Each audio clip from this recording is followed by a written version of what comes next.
ribuan orang itu menggantungkan hidupnya di mata pencarian yang secara aturan itu tidak boleh.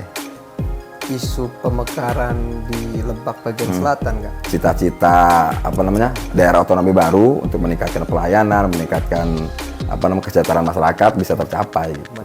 Putar yang terburuk adalah putar politik. Hindari judi online, slot. Ya.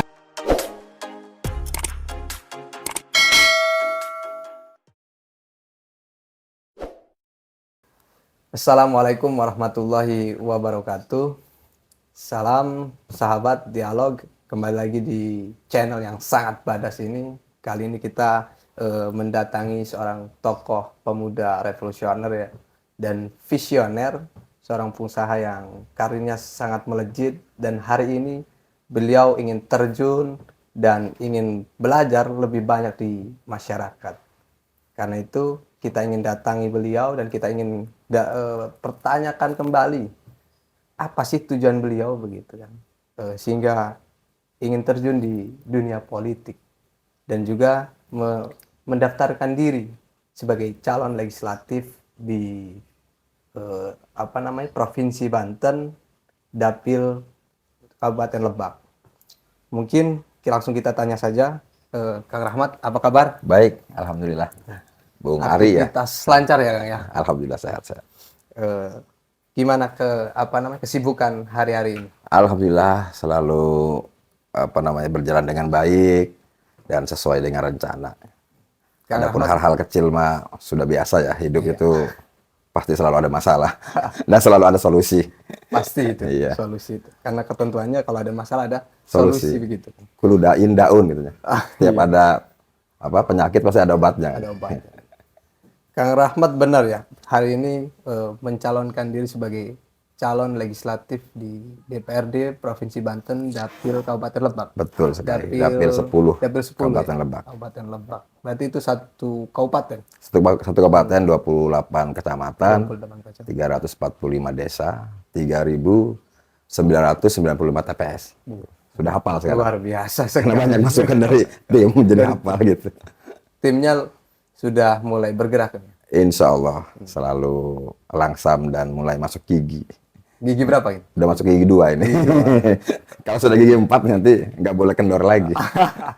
Tancap gas terus. Gaspol. Pengawalan sampai ke TPS gitu. Iya. Baik, Kang. Kali ini kita sebelum ke pertanyaan-pertanyaan yang lebih jauh gitu. Karena kita tahu begitu ya, sebelum kita datang ke sini, Kang, kita coba tracking dulu. Gimana sih biografi Kang Rahmat Hidayat ST gitu ya. Seorang yang hari ini baru terjun di dunia politik tapi sudah booming. Sudah mulai tersebar di seluruh lapisan masyarakat Kabupaten Lebak. Ya bahasanya pemain baru tapi sudah terkenal begitu. Amin, amin. Ya kan begitu Kang. Amin. Karena memang ketika kita tanya begitu ke teman-teman, terus juga ke masyarakat di Kabupaten Lebak, khususnya di bagian selatan, itu yang ramai namanya adalah Kang Ade Rahmat Hidayatullah ya Kang. Ahmad Hidayat. Ahmad, A-nya itu apa? Ahmad. Oh, kirain Ade. Soalnya yang tersebar itu umumnya Ade. Itu harus diklarifikasi. Oh, iya. Jadi A-nya itu Ahmad. A-nya itu Ahmad, bukan Ade. Bukan Rahmat Ade. Hidayatullah. Karena banyak kebetulan rekan-rekan di caleg provinsi juga yang namanya Ade kebetulan. Makanya harus dipertegas itu. Benar. Rahmat Hidayat tanpa Ade. Jadi sudah ya, kita klarifikasi di channel dialog ini bahwa A-nya itu bukan Ade, tapi Ahmad Kang. Betul. Ahmad Rahmat Hidayat ST. Oh ya Kang, ketika kita telusuri begitu ya, Kang Rahmat ternyata perjalanan sampai di titik kesuksesan hari ini begitu luar biasa begitu. Ya, kalau untuk perjalanan, pengalaman yang ketika dibagikan oleh Kang Ade, Kang Rahmat nanti mungkin akan menjadi suatu pembelajaran yang bagus untuk anak-anak muda kita begitu ya. Boleh diceritakan nggak Kang Rahmat, pola asuh orang tua, terus juga lingkungannya seperti apa sehingga terbentuklah Kang Rahmat hari ini begitu, yang memang membentuk pribadi yang sangat integral, terus juga berani, tangguh, sehingga hari ini pada titik kesuksesan. Mungkin kesuksesan kan tergantung orang Iya, yang begitu relatif, ya, Kang Rahmat ya. Tapi kita katakan bisa di titik sukses lah begitu, Kang Amin. Rahmat ya. Iya. Mudah-mudahan tambah sukses. Amin, amin. Nah, kira-kira apa sih yang bisa membentuk Kang Rahmat sampai hari ini begitu? Eh, jadi begini, mungkin saya awali dulu, saya sapa dulu para apa namanya dialog, Sahabat dialog. sahabat dialog. Iya. Terima kasih Bung Ari. Kalau bicara pola asuh atau lingkungan yang membentuk, jelas kebetulan saya hidup di tengah masyarakat di lingkungan kampung yang sangat terpencil dan sangat religius, dan bisa dikatakan di kampung itu apa namanya secara ekonomi, taraf ekonominya itu minim lah, menengah ke bawah gitu. Jadi bagaimana kita dari kecil itu sudah sambil sekolah cari uang kecil-kecilan untuk jajan, kuli apa namanya ngangkut batu, ngangkut pasir, ngangkut batu bata itu kan dulu di apanya di tap itu disusun 25 biji 100 rupiah kayak gitu kan sukanya kita Upahnya itu. Iya, jadi dari kecil memang apa namanya sudah hidup dalam apa namanya dengan tekanan lah ya, bukan tekanan sih, apa namanya ya, kehidupan yang pahit lah kalau dibilang begitu. Bukan saya tidak bersyukur, tapi memang justru itu yang membentuk kita sampai hari ini gitu, membentuk kita menjadi keras kan, baja itu kan semakin ditempa semakin keras, semakin bagus gitu. SMP saya apa namanya gembala kambing. Saya SMP gembala kambing, Bung Ari gembala kambing, pulang sekolah gembala kambing sampai mau sekolah SMK itu STM jual kambing dulu gitu kan. Dan kalau saya sih lihat mungkin orang tua kita itu punya semacam apa ya, walaupun secara ilmuwan mungkin secara keilmuan mereka tidak mengerti, tapi pola asuh orang tua itu, orang tua kita itu sepertinya hampir sama. Jadi apa yang dilakukan oleh kakek saya terhadap bapak saya, termasuk almarhum bapak saya gitu, itu dilakukan juga terhadap saya. Misalnya gini, saya ingat saya dari umur 7 tahun itu, saya sudah diwajibkan sholat. Saya sudah diajari bagaimana sholat yang baik. Dari mulai niat sampai tahiyat akhir itu, saya diajari oleh orang tua saya, almarhum bapak. Kalau saya pagi-pagi itu, apa namanya, subuh, itu pasti dibangunkan. Disiram pakai air, Bu Ari. Disiram pakai air. Jadi ada istilah Benar keras begitu ya. keras. Ikan. Pokoknya umur 7 sampai 14 tahun itu betul-betul keras. Dan itu ternyata pernah saya baca itu ya, ada apa namanya teori yang pernah saya baca itu, jadi memang apa mengasuh anak, hak asuh apa namanya pola asuh anak itu terdiri 3 bagian katanya. 7 tahun pertama, 7 tahun kedua, 7 tahun ketiga. 7 tahun pertama itu jadikan anak sebagai raja. Jadikan anak sebagai raja. Makanya dari umur 0 sampai 7 tahun itu dilayani betul sebagai raja. Apa keinginan anak tuh orang tua sampai ngebelain apapun lah yang dilakukan untuk mewujudkan keinginan anak waktu itu kecil. Lo sampai 7 tahun. Dan itu saya rasakan. Ketika saya ingin apapun, almarhum orang tua saya itu selalu mengabulkan. Berusaha untuk mengabulkan apapun itu dari 0 sampai 7 tahun. Itu walaupun kondisi ekonominya betul, walaupun kondisi ekonomi, tapi mereka betul-betul sampai pinjam lah ibaratnya, atau kalau saya ingin sepatu sampai minta sepatu tetangga atau keluarga saya yang lain gitu. Artinya ingin betul mewujudkan keinginan anak di usia itu. Nah, tapi perlakuan berbeda ketika saya menginjak umur 7 tahun. Di umur 7 tahun sampai 14 tahun, artinya periode 7 tahun kedua itu betul-betul seperti tawanan kan gitu. Periode pertama seperti raja, periode 7 tahun kedua seperti tawanan, periode 7 tahun ketiga seperti teman. Nah, di masa-masa itulah sebenarnya apa namanya dibentuknya anak, apalagi laki-laki. Bagaimana tawanan itu kan punya aturan. Yang namanya tawanan itu punya aturan. Kamu bangun jam sekian, kamu harus begini, mandi, makan, itu betul-betul diatur. Pulang itu nggak kalau jam sekian nggak pulang dicari. Betul-betul kita dikekang sebenarnya itu baik untuk membentuk anak, dan itu saya rasakan disiplin itu di situ. Nah, setelah apa namanya menginjak saya kelas 3 SMP udah lebih dari 14 tahun, itu sudah berkurang. Jadi tidak pernah lagi saya disiram pakai air kalau mandi, apalagi kalau telat bangun, apalagi di seblak ya bahasanya di seblak gitu kan.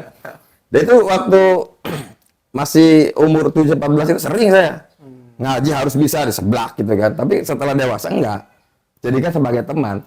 Dan saya yakin orang tua saya itu almarhum tidak sepintar kita saat ini. Tidak ngerti itu teori itu sebenarnya. Tapi yang dilakukan seperti itu gitu. Jadi teori-teori Iya, intelektual. ya itu mungkin yang dilakukan kakek saya terhadap dia, terhadap orang tua saya gitu kan.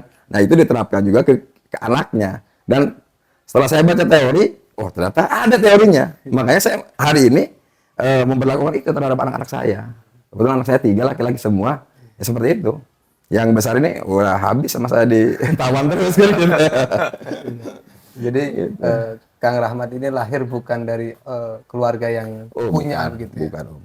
Sampai saya STM itu, SMK 1 itu, saya sambil pesantren, melakukan aktivitas tanpa sepengetahuan orang tua, ngojek, pokoknya cari uang lah. Kemudian kuliah juga biaya sendiri. Gitu. Kalau saya ingat saya cuma semester pertama kayaknya yang dibayarin orang tua. Selebihnya saya cari sendiri. Gitu. Jadi betul-betul nggak cengeng sih.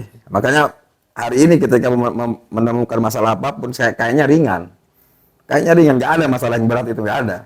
Karena mungkin tadi sudah sering ditempa dengan masalah, sehingga masalah apapun, makanya sering kayak kalau ketika ada permasalahan di perusahaan ya atau di lingkungan, orang mengatakan nih Pak Rahmat kayaknya enteng amat itu jawabnya. Bukan enteng sebenarnya, karena terbiasa. Jadi ketika kita tidak merasa berat, ya solusi itu cepat keluar lah, karena kita tanpa tekanan ide-ide cepat keluar. Tapi kalau orang panik, orang dalam tekanan, biasanya yang seharusnya dia ketemu, ide itu nggak ketemu karena panik itu kan. Benar. Gitu. Jadi bisa menghubungkan satu masalah dengan masalah yang lainnya. Ya. Sehingga menemukanlah solusi yang baru begitu kira-kira. Ya. Solusi yang terbaik. Solusi yang terbaik. Luar biasa sekali begitu ya sahabat dialog. Ternyata memang orang yang sukses hari ini tuh bukan dilahirkan dari kolam atau air yang tenang begitu ya. Jadi nahkoda yang baik itu dilahirkan dari samudra yang luar biasa ganasnya begitu. Kira-kira begitu kan. Sepakat. Terus mengenai pencalonan begitu ya. Pencalonan Kang Rahmat di bursa legislatif hari ini begitu. Jikalau Kang Rahmat terpilih sebagai anggota DPR di Provinsi Banten, Dapil Kabupaten Lebak, apa rencana kerja ke depan untuk meningkatkan taraf kesejahteraan masyarakat Banten, khususnya di Kabupaten Lebak? Terima kasih doanya ya. Mudah-mudahan apa yang saya cita-citakan dan saya niat baik ini insya Allah bisa dikabulkan, dan niatan baik itu terus tertanam ya, jangan sampai berubah. Karena kan banyak tuh yang dari awal niatnya baik, ketika sudah jadi apa yang dia cita-citakan, kemudian niatnya berubah. Makanya saya minta doakan kepada seluruh masyarakat Lebak agar niatan baik ini terus ada dan tumbuh istiqomah. Jadi kalau kita lihat dari geografis ya, di Kabupaten Lebak itu kan sangat luas ya. Kalau nggak salah paling luas lah di antara kabupaten kota yang ada di Banten itu, Kabupaten Lebak itu paling luas. Benar. Dan kalau di Lebak Selatan, karena kebetulan saya tinggal di Lebak Selatan, tepatnya di Kecamatan Bayah, saya sering berinteraksi, memantau baik pun berinteraksi langsung turun ke lapangan. Banyak di selatan itu pekerjaan adalah penambang liar. Kalau orang sana bilangnya gurandil. Bung Ari baru dengar kali ya, gurandil. Gurandil itu penambang liar. Dan itu mungkin jumlahnya bukan ratusan tapi ribuan. Di mana ribuan orang itu menggantungkan hidupnya di mata pencarian yang secara aturan itu tidak boleh. Ilegal lah katanya gitu kan, ilegal.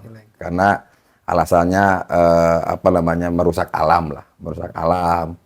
Terus juga ekosistem gitu. Yang pasti kan izinnya ada nggak itu? Nah itu dia, makanya disitulah salah satu poin ya di antara banyak niatan baik kita, bagaimana hal yang sangat umum ini sangat banyak ditemui di selatan Ini bisa kita pecahkan karena saya melihat solusinya belum ketemu ya. Apakah karena saya tidak tahu ya, tidak tahu informasi lebih dalam terkait itu, terkait aturan-aturan atau payung hukum yang bisa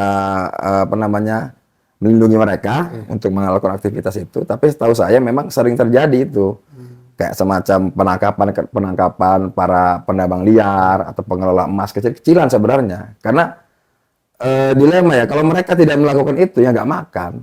Nggak, itu tersistem atau bagaimana, Kang? Enggak, itu dari dulu masyarakat itu memang pekerjaan dia keluar rumah, ya kan, cari batu yang dianggap mengandung emas, ya ada istilahnya urat kalau di sana, urat gitu kan, bukan sembarang batu, Bung Hari, bukan sembarang batu rusi orang, enggak.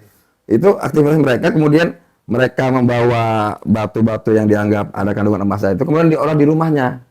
Nah, itu banyak lah di Baya, di Cilebar ya, daerah selatan. Daerah selatan. Nah ini kan secara aturan mereka nggak boleh, gitu. Makanya satu itulah bagaimana kita sebagai legislatif, kan salah satu fungsinya kan legislasi, membuat aturan. Gitu, membuat aturan. Mudah-mudahan nanti kita coba carikan formula terbaik lah untuk bisa melindungi masyarakat yang memang benar-benar ini fakta gitu loh, bahwa masyarakat Gurandil ini harus kita lindungi lah gitu. Dikasih pencerahan lah kan. Sekarang ini kan kayak mereka itu hidup segan mati tak mau gitu. Jadi di ambang kebingungan. Mereka mau aktivitas nggak boleh. Kemudian kalau nggak aktivitas ya sama dengan menggali kuburnya sendiri gitu loh. Sama dengan mereka bunuh diri. Ini kan pemerintah ya harus memikirkan dalam hal ini.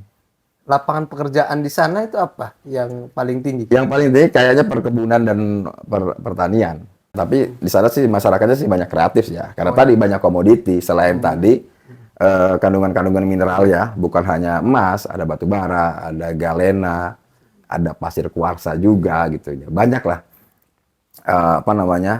kandungan alam, kandungan mineral di sana, dan hasil bumi juga banyak, cengkeh, terus sawit juga ada, terus karet gitu kan. Jadi masyarakat sebenarnya beragam lah. Beragam. Cuman hari ini yang sering bermasalah itu ya di situ, di terkait penambang liar itu. Makanya ke depan mudah-mudahan ada solusi terbaik lah.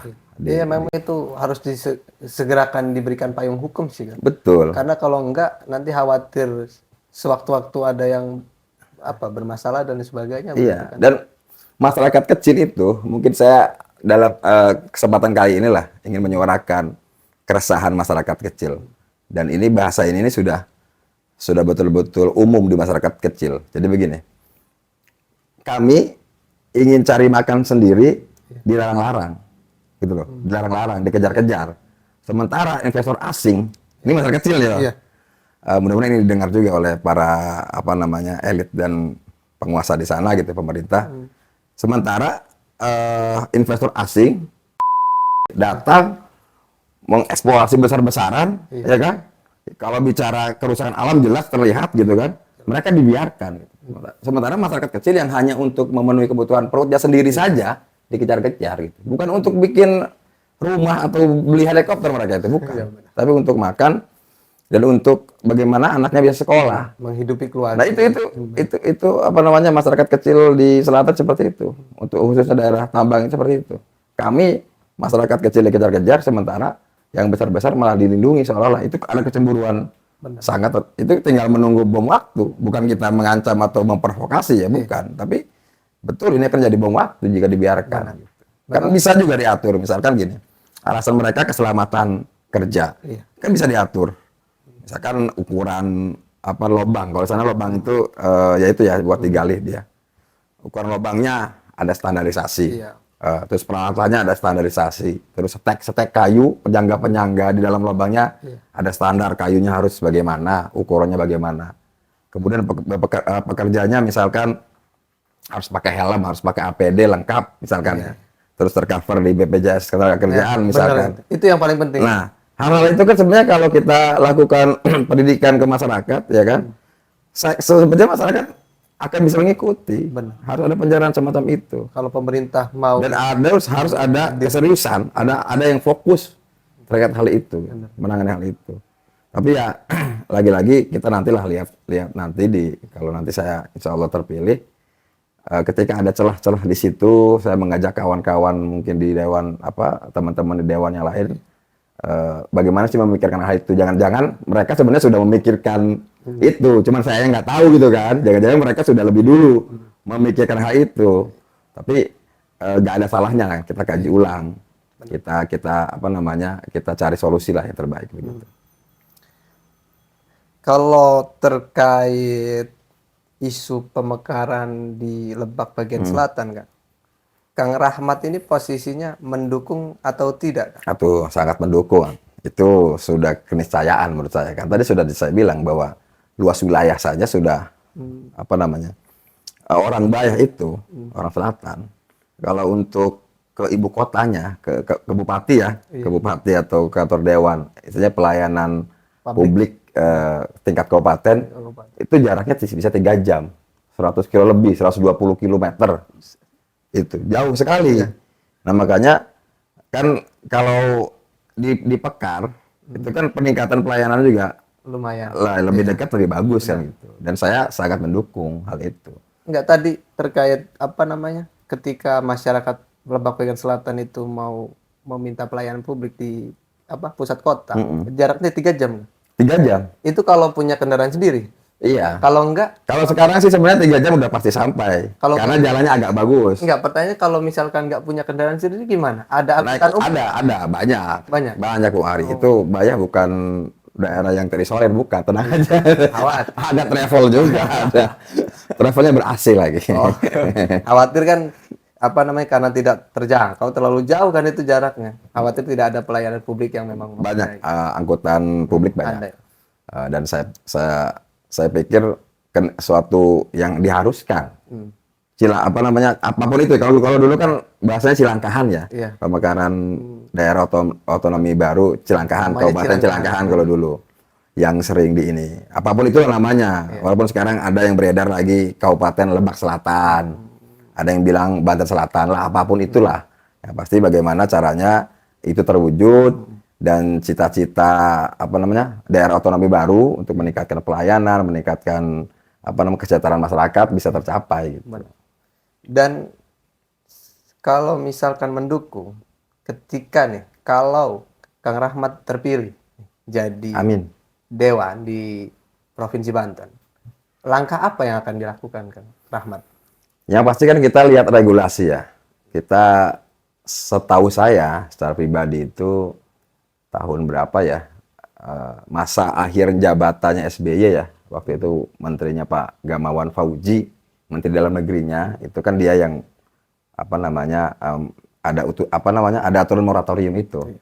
Karena waktu itu dinilai daerah otonomi baru, khususnya daerah timur, itu justru banyak menimbulkan konflik, perpecahan ketika pilkada, saling ribut segala macam gitu.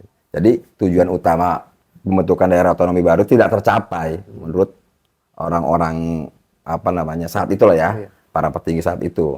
Makanya di moratorium gitu. Nah, jikapun moratorium itu belum dicabut, ya kita cari kan kemarin juga kan Papua juga sempat kan ada, walaupun moratorium itu belum dicabut, Papua dengan aturan Kepres ya kalau nggak salah ya, kemudian jadi undang-undang. Nah, oke lah kita kesampingkan itu bahasa moratorium, karena ketika pembahasan ketika masyarakat semangat untuk bicara pemekaran dengan satu kata aja, moratorium aja gitu ya, mereka seperti dilemahkan oleh bahasa moratorium itu. Hari ini seperti itu. Jika masyarakat Lebak Selatan bicara pemekaran, celetuk moratorium, itu kayak langsung down gitu. Makanya kita kesampingkan dulu lah. Tapi mudah-mudahan dengan kekompakan masyarakat dan keinginan yang betul-betul tinggi, nanti kita bisa kumpulkan. Jika nanti saya terpilih, saya coba dampingi terus. Saya coba kumpulkan masyarakat dari pemuda, aktivisnya, tokoh masyarakatnya, kita kaji ulang kembali, gitu kan. Dan bagaimana strategi terbaiknya. Misalkan saat ini sudah RUU kalau nggak salah ya, sudah sampai RUU tuh ya, RUU untuk otonomi daerah baru di Lebak dan Pandeglang kalau nggak salah ya, Pandeglang juga ya, Pandeglang Selatan juga. Bagaimana caranya kita meng-push ya, atau apa namanya ya, datang ke DPR RI lah sebagai pemutus dari sana, mitra kerja pemerintah pusat, agar RUU pembentukan daerah otonomi baru ini dijadikan undang-undang. Seperti itu. Dan mudah-mudahan dengan posisi sebagai dewan mah gitu ya, ada koneksi lah gitu kan di Senayan gitu kan. Kan kalau Yang pasti harus ada yang inten, harus ada yang mau berkorban waktu, berkorban tenaga, harus ada yang inten. benar. Terus juga tingkatannya nggak terlalu jauh dari Ya, provinsi ke RI. ke pusat. Benar. Insya Allah saya dari dulu lah, sejak adanya isu silangkaan, saya mendukung, sangat mendukung. Luar biasa sekali. Terus Kang, terkait kesibukan Kang Rahmat yang begitu luar biasa, mungkin hari ini juga kita diberikan waktu di sela-sela kesibukan beliau dalam proses kampanye begitu ya. Kita coba ngambil waktu beliau begitu ya. Di sela-sela kesibukannya, mudah-mudahan ini tidak menutup akses meminta dukungan kepada masyarakat Lebak begitu Kang ya. Gimana tanggapan keluarga sendiri Kang terhadap kesibukan Kang Rahmat? Kalau keluarga, terutama istri ya, sudah terbiasa sebenarnya. Jadi sebelum menikah juga sudah tahu bahwa Rahmat Hidayat itu orangnya nggak betah di rumah gitu kan. Orangnya mobile gitu. Kalau bahasa kerennya dulu aktivis lah. Bukan, kalau sebut aktivis enggak lah ya. Semi aktivis gitu. Jadi mereka alhamdulillah selalu mendukung, sudah paham, baik orang tua juga ya, orang tua keluarga gitu ya. Karena kebetulan kalau saya sudah yatim piatu, Bung Ari. Jadi saya sudah tidak punya orang tua. Jadi kalau saat ini yang saya punya orang tua ya mertua itulah sebagai orang tua saya. Insya Allah mereka mendukung, termasuk mendukung aktivitas pencalonan saya di 2024 ini. Mereka sangat mendukung. Apa visi misi umumnya Kang Rahmat sendiri? Visi misi umum hidup ya. Iya, hidup. Kalau bicara visi misi hidup, saya sih selalu ingin bermanfaat lah. Itu aja mungkin. Jadi katanya kan begitu. Khairun nas anfa'uhum linnas kata gitu. Sebaik-baiknya manusia adalah yang bermanfaat untuk manusia lain. Walaupun memang menjadi manfaat itu tidak harus jadi dewan. Siapapun bisa jadi manfaat. Tidak harus jadi dewan, Jadi dewan itu salah satu dari sekian banyak. Jadi ibaratnya mencari ikan itu banyak alatnya. Kan gitu. Ada yang pakai kail, ada yang pakai jaring, ya kan, ada yang pakai pukat harimau, kan gitu. Macam-macam caranya. Nah, kebetulan di Indonesia itu politik itu masih jadi yang tertinggi lah mungkin ya. Karena kewenangan, kekuasaan itu ada di situ. Sehingga mungkin kalau kemarin saya posisinya baru mencari manfaatnya pakai kail, mudah-mudahan ketika nanti menjabat pakai pukat harimau gitu. Bukan hanya ikan yang didapat, ada cumi, ada udang, ada kerang. Jadi bisa memberi banyak manfaat. Jadi berjalan sajalah dengan tujuan itu saja, bermanfaat untuk orang banyak. Dan kita menyambung ke pertanyaan tadi. Stop. Baik Kang, kita pengen tahu nih, biar masyarakat Kabupaten Lebak tahu bahwa apa sih niat Kang Rahmat Hidayat ingin terjun di dunia politik dan menjadi caleg hari ini. Kalau bicara niat ya, niat dari hati nurani lah ya. Niat itu kan dari hati. Karena kalau nggak dari hati katanya nggak sah gitu. Jadi kalau niat awal itu mungkin agar lebih bermanfaat lah. Seperti visi hidup saya tadi. Agar lebih banyak manfaatnya. Bukan berarti kalau tidak jadi dewan tidak manfaat, bukan. Karena kita tahu lah bahwa politik itu mengatur semua aspek kehidupan. Gitu. Karena buta, katanya kan gitu, buta yang terburuk adalah buta politik. Karena orang yang buta politik itu nggak sadar kalau biaya hidup, biaya makanan, biaya obat, terus anggaran pendidikan, anggaran kesehatan diatur oleh politik. Benar. Gitu. Jadi dengan politik, insya Allah banyak program atau banyak kue lah ya yang ada di provinsi Banten kita bisa bawa khususnya ke daerah Kabupaten Lebak. Lebih khusus lagi mungkin ke Lebak Selatan. Kalau mungkin kemarin sudah banyak program atau kue yang masuk ke Lebak Selatan, mudah-mudahan setelah saya nanti jadi akan lebih banyak lagi. Gitu. Tapi ada nggak satu kejadian yang membuat alasan Kang Rahmat Hidayat itu benar-benar terjun, saya ingin jadi legislatif harus, karena ingin memperjuangkan ini loh. Gitu. Iya. Sebenarnya kalau alasan secara pribadi gitu ya, artinya gini, saya tidak sedang ingin menilai orang lain ya. Jangan sampai orang berpikir saya maju karena menilai bahwa dewan-dewan yang sekarang jadi itu buruk, tidak, gitu kan. Ya mungkin kalau secara politis ini, hitung-hitungan politisnya, saya maju di 2024 ini, pemilu ini, mengapa begitu semangat dan ibaratnya target jadi gitu kan? Karena memang secara politis hitung-hitungannya kan ada penambahan kursi, gitu. Ada penambahan kursi yang dulunya 9 kursi di Dapil Lebak ini sekarang menjadi 12. Jadi Dewan Provinsi Banten dulu ada 85 kursi, sekarang menjadi 100 kursi. Ada penambahan 15 kursi dan yang 3 kursi kebetulan untuk Kabupaten Lebak. Nah, itu menjadi salah satu penyemangat ya. Cara hitung-hitungan politik begitu. Karena saya lihat semua dewan-dewan provinsi yang ada di Kabupaten Lebak semuanya bagus-bagus lah.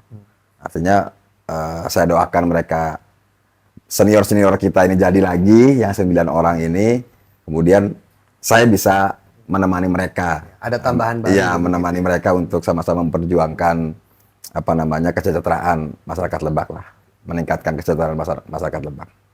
Sejauh ini Kang, selama kampanye dimulai dari tanggal 28 Oktober kemarin, 28 November kemarin, kira-kira persiapan logistik dan budgeting yang Kang Rahmat Hidayat dan tim persiapkan sudah berapa persen progresnya untuk pergerakan di lapangan begitu? Tadi sudah sempat disinggung di awal, kita baru masuk gigi 2 kan gitu. Ya.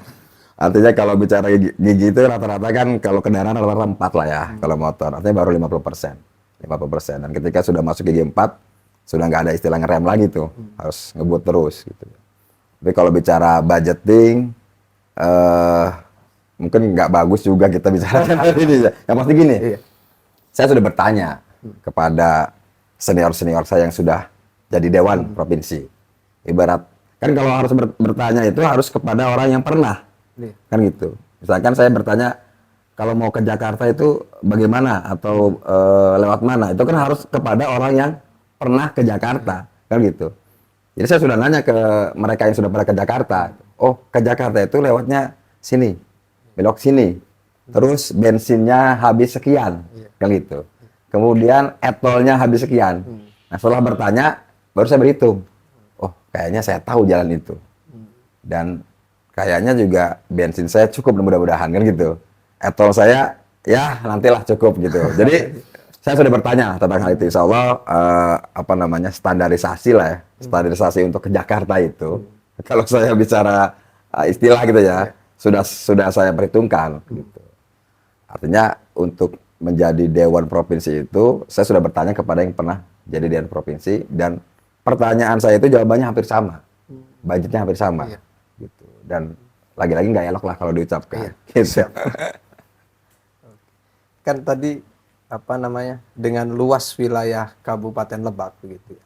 Untuk pergerakan Kang Ade Rahmat sendiri sudah berapa kecamatan yang sudah dimasuki begitu. Dan kalau misalkan hitung-hitungan suara di kursi DPRD provinsi itu kan kisaran kita harus mendapatkan angka suara 30 ke atas, 30.000 ke atas kan. Nah, kira-kira berapa kecamatan yang sudah Kang Ade Rahmat kuasai untuk bisa memenangkan nih? Iya. Ini sudah sebenarnya mengulitin ya. Bung ini sudah menguliti strategi saya nih. Kan tadi kalau kita apa namanya garap semua Kabupaten Lebak ini, tentu nggak akan kekejar ya, karena luas wilayah gitu. Kan terdiri dari 28 kecamatan, 345 desa, 3.995 TPS. Jadi kita ada klasifikasi, Bu Ali. Nggak apa-apa lah bocorannya, tapi jangan bocor, jangan terlalu rembes ya, gitu. Bocor halus ya. Jadi kalau di dua dapil itu bisa dikatakan masif ya, TSM gitu. Itu yang jalur terang-terangan apa yang jalur sembunyi-sembunyi, Kang? Oh, semuanya terang-terangan. Oh, gitu. Terang-terangan tuh emang ada sembunyi. Tapi ada kan jalur sembunyi-sembunyi. Terus yang di lain selain dua dapil itu juga kita ada spot-spot apa namanya suara ya di beberapa kecamatan lah yang mungkin targetannya nggak sama gitu. Di dapil di apa dua dapil itu juga sama, kita nggak semuanya pukul rata, dari jumlah tim aja beda. Jadi ada beberapa klasifikasi. Insya Allah lah, ibarat denah kita mau bikin rumah, denah itu sudah kita buat dari awal. Dari awal pembentukan tim kita sudah buat formula itu. Kamarnya di mana, kemudian jumlah kamarnya berapa, terus toiletnya di mana, dan sampai hari ini kita masih, dan alhamdulillah tidak pernah robah. Soalnya kan banyak nih kawan-kawan yang kadang-kadang ibarat bangun rumah tadi, ketika ada orang lewat, kemudian negor, ih ini kurang bagus ini, kamarnya agak jelek nih, kayaknya madepnya ke sini, terus dirubah lagi gitu kan, mulai dari nol lagi. Alhamdulillah kita AERA Center dengan skuad yang muda-muda gitu, sampai hari ini denah itu tidak pernah berubah. Dan mudah-mudahan lancar lah sampai rumah itu berdiri tegak. Tapi antara arsitektur dan sipil ini kompak kan, Kang? Selalu kompak. Nah, biasanya kan kalau analoginya ke sana kan kadang suka nggak kompak gitu kan, antara arsitektur dengan sipil. Karena gini, si tukangnya, terus juga sipilnya, pekerja sipilnya dengan arsiteknya itu kita bahas bareng waktu itu. Jadi dana itu bukan hanya arsitek yang buat, tapi dikumpulkan juga itu para petukangnya, sehingga sampai hari ini oke gitu. Well, kalau bahasa kita itu well. Jadi perlu diperjelas ya, sahabat dialog, bahwa analogi tadi menghubungkan antara konseptor dengan tim lapangan atau teknis yang di akar rumput itu solid begitu. Jadi tadi hanya analogi, dan substansinya adalah tim konseptor yang dipunyai oleh Kang Rahmat Hidayat dengan tim teknis yang di lapangan itu solid, kira-kira begitu. Nah, ini lebih dalam lagi, Kang. Ada nggak jurus jitu atau kartu as Kang Rahmat Hidayat yang belum dikeluarkan? Jurus jitu, sebenarnya semua jurus kita jitu semua sih, jadi susah ya. Kita mengalir aja. Jadi masyarakat juga bisa menilai sendiri gitu kan, sosok calon yang akan dipilihnya gitu. Karena saya juga sebagai pemilih akan melakukan hal ini. Jadi saya akan melihat rekam jejak, track record si orang yang akan kita pilih, bagaimana kesehariannya kan gitu. Karena tidak akan jauh dari itu. Misalkan kesehariannya bersosialnya baik, loyal, insya Allah ketika nanti jadi pun akan demikian.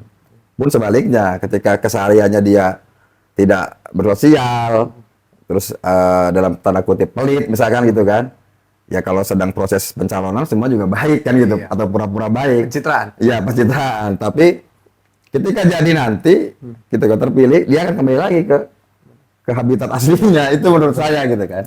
Makanya biarkan masyarakat bisa menilai sendiri. Termasuk hari ini mungkin saya didatangi ya oleh kawan-kawan dari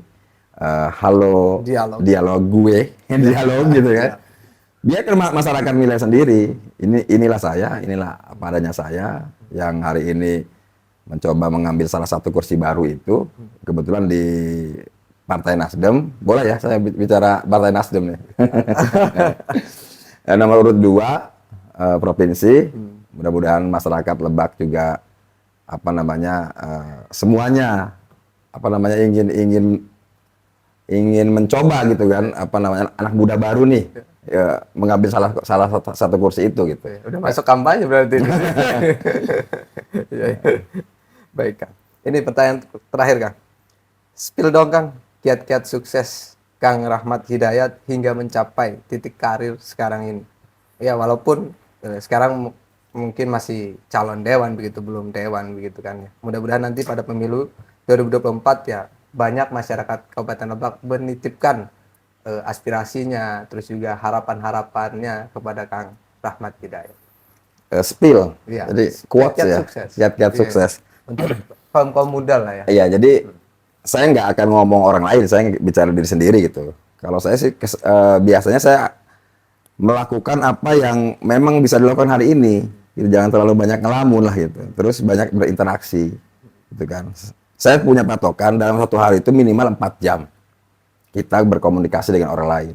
Apalagi di era digitalisasi kan, beda lah komunikasi lewat media, medsos itu dengan berinteraksi langsung beda. Makanya kepada anak-anak muda nih, para apa namanya milenial, Gen Z. jangan terlalu Gen Z, generasi Gen Z, jangan terlalu banyak di rumah, jangan berpikir ketika di kamar itu sudah berkomunikasi lewat media kemudian apa namanya selesai, enggak. Bersosial harus minimal 4 jam ketemu dengan mamah, bapak, ayah gitu kan, atau tetangga atau keluarga, minimal 4 jam lah ketemu. Dan satu hal, kalau bicara hari ini, kalau dulu anak-anak muda itu dikatakan baik ketika misalkan berpakaian rapi, memakai peci, rajin ke masjid, ukurannya ya standar zaman dulu lah. Tapi kalau hari ini kayaknya kalau standar itu agak berat. Saya punya sedikit standar untuk anak muda milenial hari ini. Minimal tidak melakukan 2 hal ini, maka saya secara pribadi mengatakan anak ini baik, terutama laki-laki nih. 1, hindari narkoba. Jangan narkoba, itu 1. Sabu, tramadol dan sebagainya lah, obat-obat narkotika segala macam ya. 1, hindari narkoba. Itu sudah saya katakan baik. 1 lagi, terakhir, hindari judi online, slot. Ya, jadi kalau 2 hal ini sudah bisa dihindari, saya mengatakan anak muda itu kategori baik lah. Ya, mungkin itu saja kiat-kiat apa namanya Sukses. hari ini, hindari 2 hal itu aja lah. Karena memang sudah merambah ya, sangat luar biasa begitu Kang ya. Ya. Terkait slot ini, judi online ini. Betul, sudah sangat apa namanya menakutkan, menyeramkan. Sampai banyak yang terlilit hutang dan lain sebagainya begitu kan ya. Banyak yang bunuh diri begitu kan. Ya. Mungkin bisa kasih closing statement Kang untuk Halo Dialog. Mungkin untuk sahabat-sahabat dialog, terus apa namanya kita melakukan hal-hal positif, kemudian juga perbanyak apa namanya bersosial, perbanyak berkomunikasi dengan masyarakat, dengan sekitar kita, dan kita punya 2 telinga, 1 mulut, artinya lebih banyak mendengar daripada bicara. Jadi ketika ada informasi-informasi termasuk konten-konten semacam dialog ini, spilkanlah waktu sedikit untuk mendengar, karena tadi kita harus lebih banyak mendengar daripada bicara. Dan salah satu tugas dewan kan begitu, mendengar. Mendengarkan. Terima kasih. Baik, terima kasih untuk Kang Rahmat Hidayat ST atas waktu dan kesempatannya mau meluangkan untuk berdiskusi begitu ya, terus juga menyampaikan beberapa misi ke depan begitu ya, untuk baik diri sendiri, keluarga ataupun untuk masyarakat Kabupaten Lebak ya, dan umumnya masyarakat Banten. Mungkin cukup sekian sahabat dialog. Jangan lupa tetap tonton di channel yang sangat badas ini, yaitu Halo Dialog. Cukup sekian. Hadanallahu wa iyyakum ajmain. Wassalamualaikum warahmatullahi wabarakatuh.